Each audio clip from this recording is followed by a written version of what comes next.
Welcome to Shukla study point. मैं शिवम शुक्ला आप सभी दोस्तों का हार्दिक स्वागत करता हूं। दोस्तों, आज के वीडियो में हम बात करेंगे BA third year education paper 1 के बारे में। जैसा कि आपको पता होगा, इससे पहले पेपर 2 से संबंधित वीडियो हमारे चैनल पर उपलब्ध हो चुकी थी, जो कि महत्वपूर्ण प्रश्नों की थी, यानी मॉडल पेपर के बारे में हमने बता दिया था।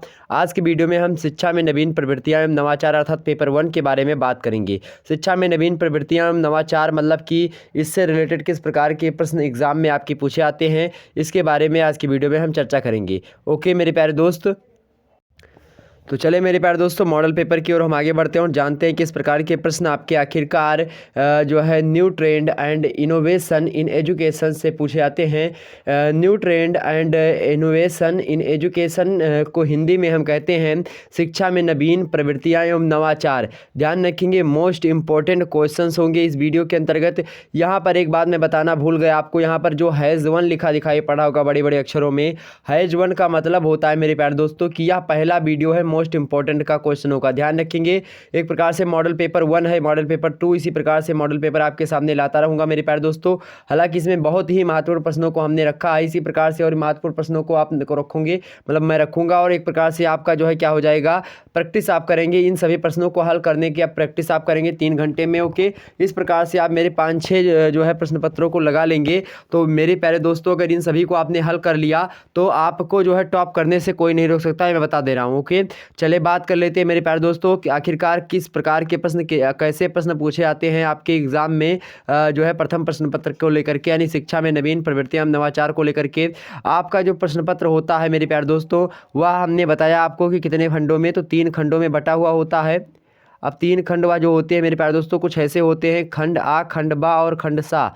खंड आ, खंड बा और खंड सा। और जो खंड आ होता है मेरे प्यारे दोस्तों, इससे आपके कौन से प्रश्न पूछे आते हैं, इससे मेरे प्यारे दोस्तों अति लघुत्तरीय प्रश्न पूछे आते हैं। कैसे अति लघुत्तरीय प्रश्न पूछे आते हैं। खंड बा से आपके लघुत्तरीय प्रश्न पूछे आते हैं और खंड सा से मेरे प्यारे दोस्तों दीर्घोत्तरीय प्रश्न पूछे जाते हैं। तो कहीं ना कहीं पे ये ट्रेंड है आपकी परीक्षा में प्रश्नों के पूछे जाने का।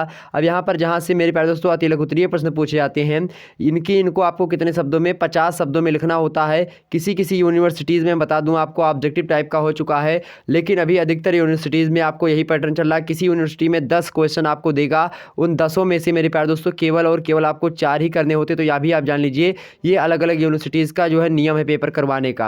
ओके, तो यहाँ पर ट्रेंड लगभग यही चल रहा है अधिकतर यूनिवर्सिटीज़ का कि 3 खंडों में बटा होता है। खंड आ, बा और सा।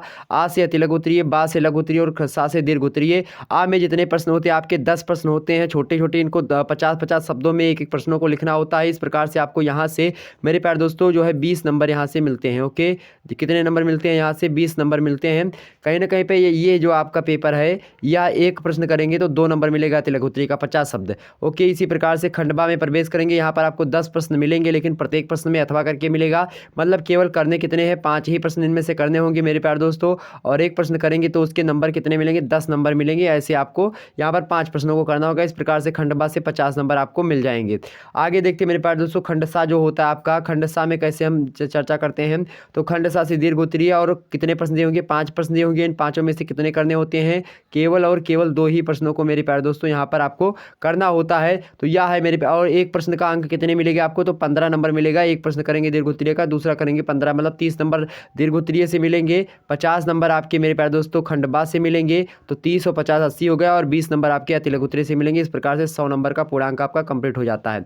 अब हम बात करते हैं खंड आ से कैसे प्रश्न पूछे जाते हैं आपके, मतलब किस टाइप के प्रश्न पेपर 1 से पूछे गए हैं लगातार एग्जाम में। ये सारे के सारे ऐसे प्रश्न जो कि कभी ना कभी प्रीवियस ईयर में आपके पूछे गए हैं। चलिए मेरे प्यारे दोस्तों बात कर लेते हैं हम पहले प्रश्न की। यहाँ पर देखेंगे, शिक्षा में नवाचार की आवश्यकता क्यों है। नवाचार मतलब होता है नवीनता। क्या नवाचार मतलब होता है नवीनता। तो शिक्षा में नवीनता क्यों जरूरी है, क्यों शिक्षा में नवीनता होनी चाहिए, इसके बारे में आपको 50 शब्दों में सिंपली बता देना है। नेक्स्ट प्रश्न मेरे प्यारे दोस्तों, इन सभी प्रश्नों की वीडियोस मैं जल्द ही आपके समक्ष लाने का प्रयास करूंगा। हालांकि यहाँ पर आप लोगों को ऐसे मैं ओरली आप सभी लोगों को प्रश्नों से अवगत करवाना चाहता हूँ कि इस प्रकार के प्रश्न पूछे जाते हैं।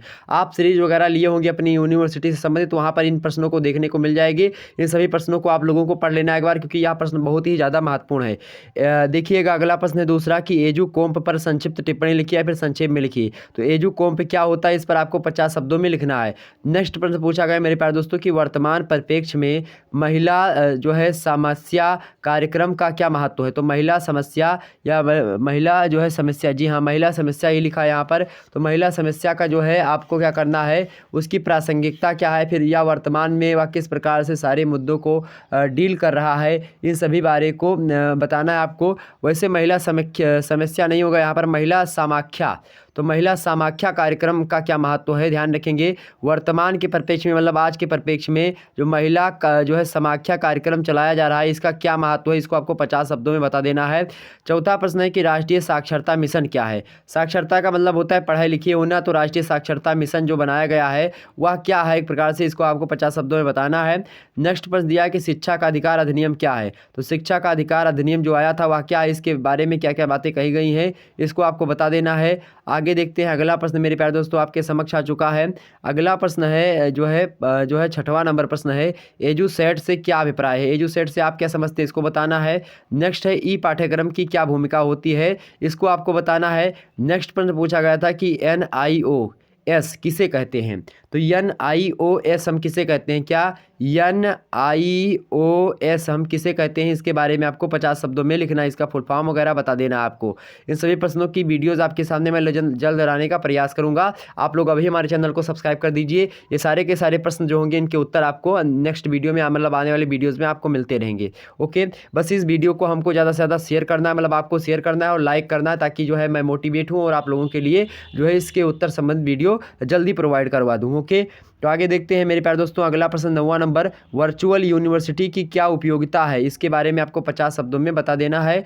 नेक्स्ट है मेरे प्यारे दोस्तों जो है क्या लोक जुम्बिश के महत्व को लिखिए। लोक जुम्बिश के महत्व क्या है, इसके महत्व के बारे में 50 शब्दों में आपको बता देना है। तो ये थे आपके 10 प्रश्न जो कि अतिलक उत्तरीय थे, 10 के 10 करने अनिवार्य थे। अब खंडबा की ओर हम चलते हैं और अपना रुझान थोड़ा खंडबा की ओर दिखाते हैं। खंडबा मेरे प्यारे दोस्तों जैसा कि आपको यहाँ पर दिखाई पड़ रहा होगा, नोट पढ़ लीजिए सबसे पहले। यहाँ पर सभी प्रश्नों के उत्तर दीजिए, प्रत्येक प्रश्न का उत्तर कितने शब्दों में, लगभग 200 शब्दों में होना चाहिए। यहाँ पर पढ़िए मेरे प्यारे दोस्तों, दूसरा नंबर प्रश्न लिखा है कि दूरस्थ शिक्षा से आप क्या समझते हैं।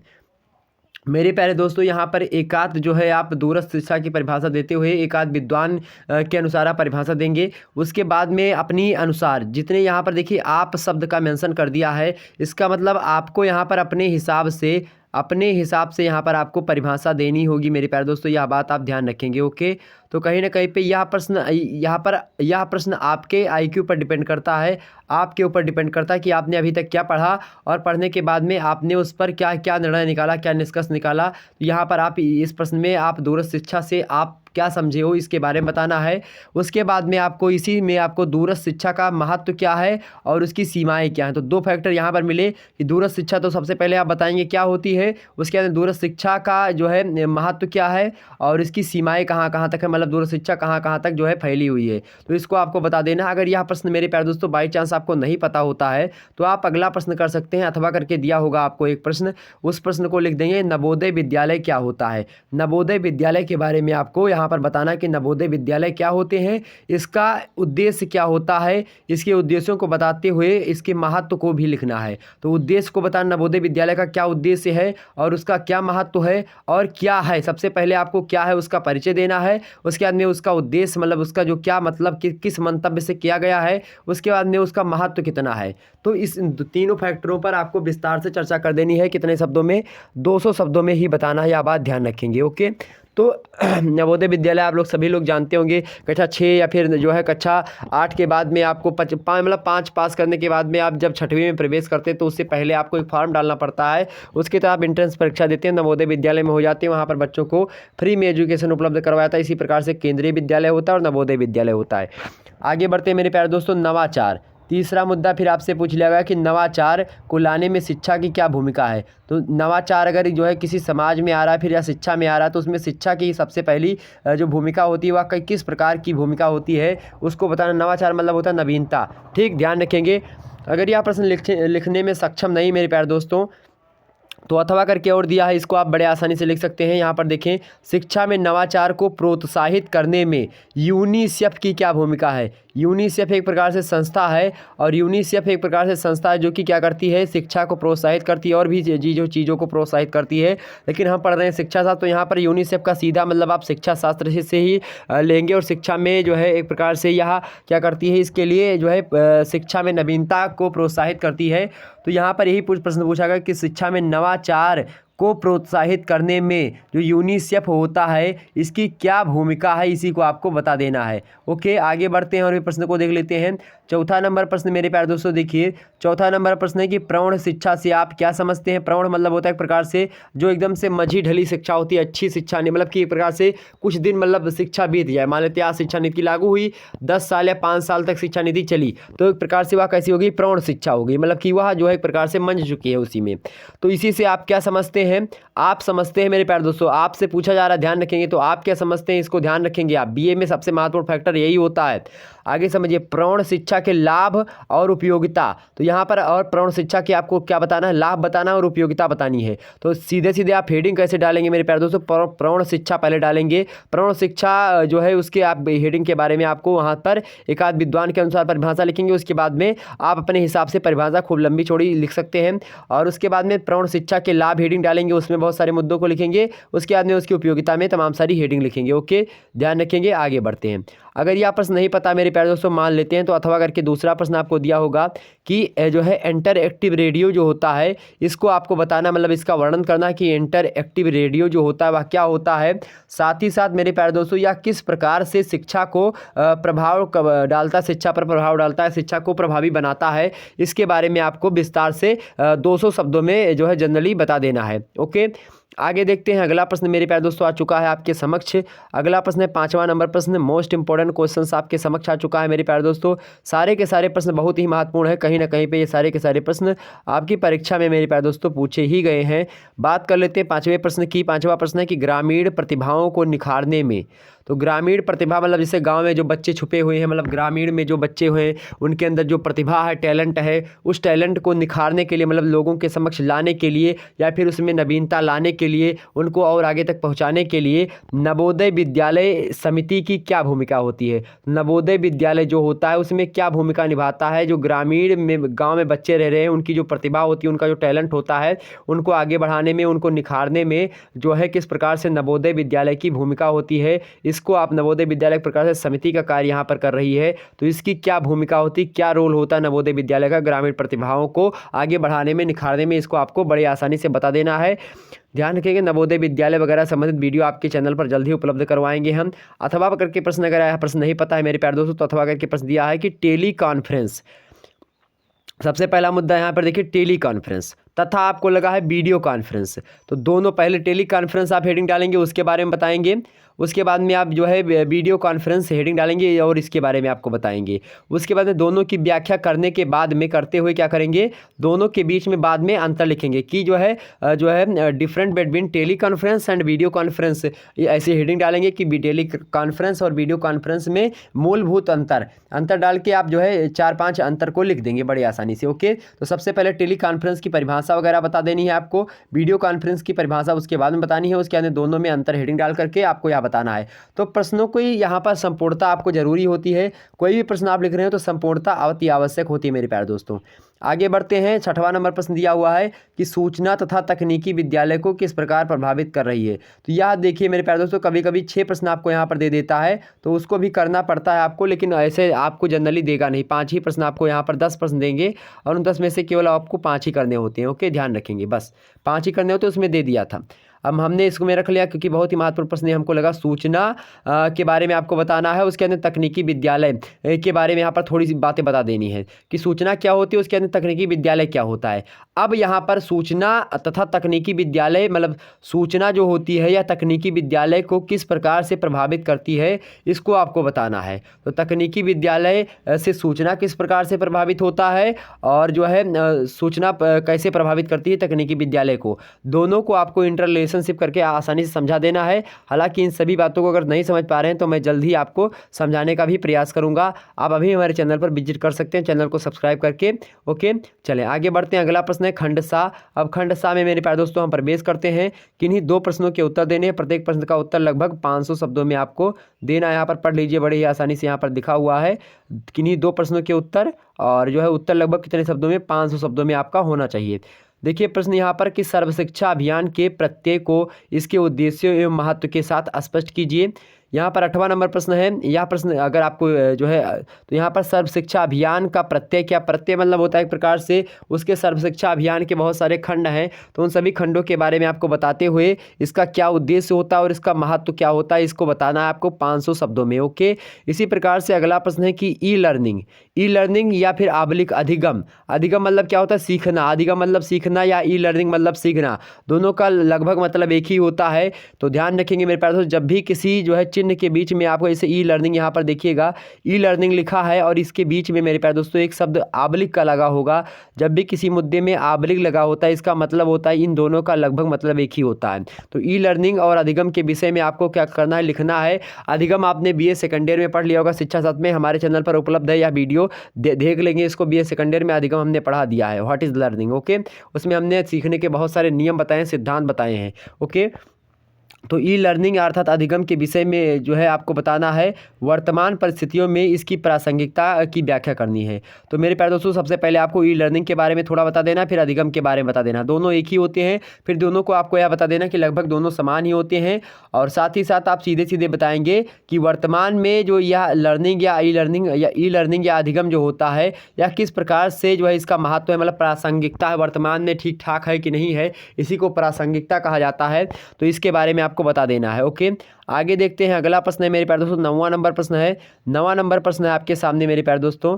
प्रश्न है आपका कि शिक्षा के क्षेत्र में मुक्त विश्वविद्यालय के कार्यों का विस्तार से वर्णन कीजिए। तो शिक्षा के क्षेत्र में जो मुक्त विश्वविद्यालय होते हैं उनका क्या कार्य होता है और उनका विस्तार जो है कार्य बताइए, और साथ ही साथ मुक्त विश्वविद्यालय का विस्तार भी बताइए, और साथ ही साथ उनके कार्यों का भी विस्तार आपको यहाँ पर बताना है। ठीक, तो ध्यान रखेंगे दोनों का विस्तार आप बता देंगे तो एग्जामिनर प्रसन्न हो जाएगा। तो शिक्षा के क्षेत्र में जो मुक्त विश्वविद्यालय मुक्त विश्वविद्यालय जो होते हैं इन्हीं के बारे में आपको विस्तार से चर्चा कर देनी मेरे प्यारे दोस्तों। तो यहाँ पर जो है आपको कोई चिंता की आवश्यकता नहीं होनी चाहिए। सारे के सारे प्रश्नों को आपको बस इनके प्रश्नों को आपको समझ लेना कि कार्य बताने हैं और उन कार्यों का विस्तार से वर्णन करना है हमको, और किसके, तो मुक्त विश्वविद्यालय के कार्य के को विस्तार से हमको बताना है, जो कि एक शिक्षा के क्षेत्र में महत्वपूर्ण भूमिका निभाता है। ऐसे आपको ये प्रश्नों को समझ लेना पहले। ओके, प्रश्नों को समझना बहुत ही एक प्रकार से कला होती है और यह कला होनी चाहिए आपके अंदर। नेक्स्ट प्रश्न है मेरे प्यारे दोस्तों 10वां नंबर प्रश्न है कि आधुनिक शिक्षा के विकास में निजीकरण तथा उदारीकरण किस प्रकार अपनी भूमिका अदा कर रहे हैं।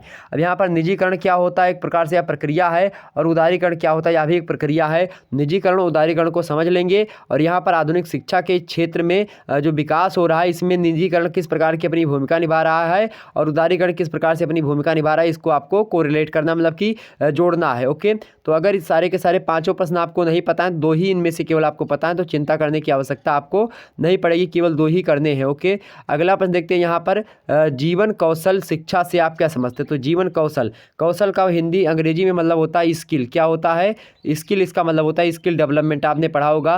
तो स्किल जो होता है शिक्षा का मतलब होता है एजुकेशन, जीवन मतलब होता है लाइफ। तो लाइफ स्किल एजुकेशन से आप क्या समझते हैं, और इसको आपको विस्तार से क्या करना, समझा देने मेरे प्यारे दोस्तों। तो इतने सारे के सारे प्रश्न जो थे आपके इंपॉर्टेंट थे, इन सभी प्रश्नों की PDF मैं जो है टेलीग्राम पर जो है दे दूंगा, आप वहाँ से देख लीजिएगा, और नहीं तो आप जो है यहीं पर जो है आप कॉपी कलम लेकर के इन सभी प्रश्नों को नोट डाउन कर लीजिए। और उसके बाद में आपको करना क्या है, इन सभी प्रश्नों की प्रैक्टिस आपको लगातार करते रहना है। आपको टॉप करने से कोई नहीं रोक सकता मेरे प्यारे दोस्तों, यह बात ध्यान रखेंगे। चलिए मेरे प्यारे दोस्तों, फिर मिलते हैं हम नेक्स्ट वीडियो में।